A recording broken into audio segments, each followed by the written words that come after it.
Hilabtanon og eskandalosang mga igsuon sa akong bana. Maayong adlaw sa tanan nimo mga viewers a DJ Sam og listeners. Masugid gid ko nimong tigpaminaw og follower. Sukad sa una pa jud. Hinaot ko nga matambagan ko sa akong suliran. Una sa tanan, tawgan na lang ko sa pangalang Miswa. 33 anyos ko DJ Sam ug akong kaipon, tawgon na lang nato sa pangalang Udong. 29 anyos. Usa ko ka OFW sa Bahrain. 5 na ko katuig dinhi ug nagtrabaho ko isip usa ka dishwasher sa dakong establishmento. Usa ko ka single mom. 2 ka bukang akong mga anak.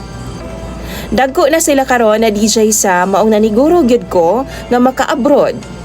Kay tungod lagi, ako ra usa ang nag-provide sa ilahang mga needs. Usa ka adlaw sakto nga break time nako sa akong pag-scroll sa Facebook, na ako'y nakita nga na-attract jud ko pag-ayo sa iyaha DJ Sam. Kana bitong ilang giingon nga na love at first sight ko sa iyaha. Kini di ay siya DJ Sam ig-agaw sa akong schoolmate dati sa high school, si Udong. Ug wa gid nako lungi hangtod nga dili siya maakoa. Wa madugay DJ Sam nag-uyab mi ni Udong. Si Udong ulitaw og 4 ka tuig ang among agwat kay maguwang ko sa iyaha DJ Sam. Si Udong but-an gyud kaayo. Dawat niya ako mga anak, akong past, og wala gid ko'y maingon sa iyaha tungod kay but-an kaayo siya. Girespeto ko niya og taman. Naa siya 2 ka igsuon DJ Sam. Apan si Udong ang kamanghuran. Pila ra bay pagpanglabay sa panahon, hapit na ko muuli sa Pilipinas ni adto nga time. 5 days na lang DJ Sam. Makatilaw na gyud kog tao. Pilasad ko katuig nga way bisbis, as in uga na gyud ko og gilumot na gyud pag-ayo ning ako Excited kay ko DJ Sam nga makita ang akong uyab sa Facebook. Kay ingon pa gani, bisa naga-video call me pero lahi ra gyud ng personal, di ba? Fast forward, niabot na gyud ang adlaw sa akong pagpauli DJ Sam. Kung sa una akong pamilya ang akong pasunduon, karon uyab na ang nisundo sa akoa. Tapos ingon lang sa akong pamilya nga katapusan pa ang uli, pero sa tinuod lang, hagbay ragod kaming uli. Daghan yun makarelate ani ba? Una namong kita sa airport DJ Sam, grabe yun namong gakos og halok. Murag wa ko kasabot sa akong gibati. Gimingaw kaayo ko niya. Maumang pud siya diri kanako. Diretso dayon mi lodge DJ Sam og didto gibungkag yun ni Udong ang akong tinapo. Mga pila pod mi ka rounds DJ Sam. Kutob sa motindog pang iyaha, hala birada jud na. 2 days pod mi nga nag-lodge DJ Sam. Og perti gid na akong kapuya og hagua. Mao to niuli na ko sa amua og nagpa-as if na lang ko nga bag-ong abot gikan sa Bahrain. Fast forward, natanggong ko sa Pinas kay naabtan man ko og lockdown. Didto ko nagstay sa ila sa Davao City. Primero DJ Sam, daghan pa kog kwarta kay syempre kahit papano napud ko'y tinigom. In case lang magpundo ko og Pinas. Sa akong pagpuyo sa balay sa akong uyab, welcome kaayo ko. Lami kaayo ang ilang pagtagad sa ako sa iyang mga ginikanan DJ Sam.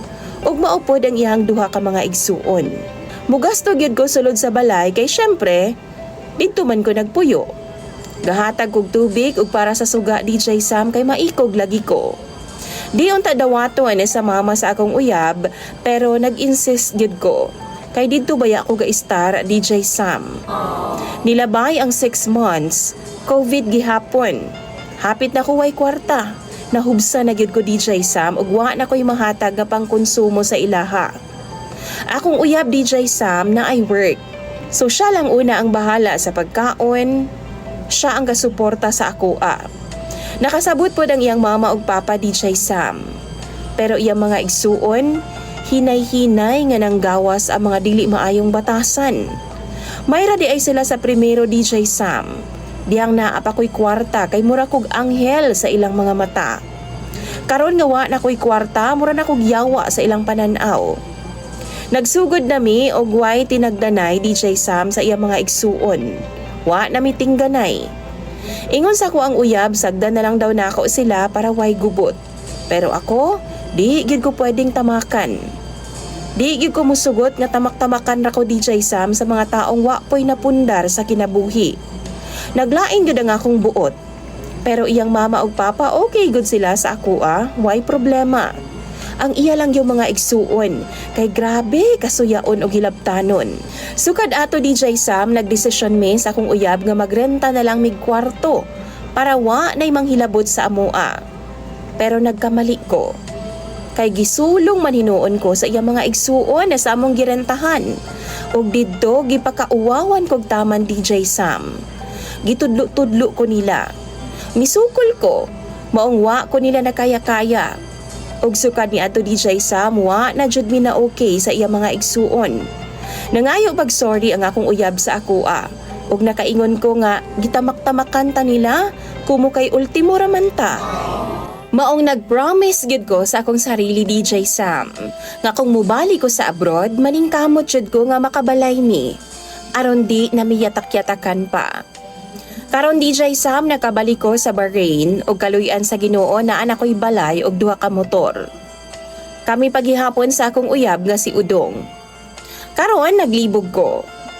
Kay gusto ko aon na sa iya mga igsuon ang duha ka motor. Kay gasto daw to sa ilang igsuon. Ang ila daw igsuon ang nagpalit ato DJ Sam. Naglibog jud ko ay kung unsay buhaton. Kay wa baya sa kuha nakapangalan ang motor. Ang tinuod ako ang nag-down, unya ang nag-monthly ang akong uyab nga si Udong. Palihog daw bi mga viewers ni mo DJ Sam, tambagi daw ko ninyo sa comment section. Dini na lang kutob ang akong istorya. Daghan kayong salamat sa pagpaminaw. Imong sender og follower, Miss Wa.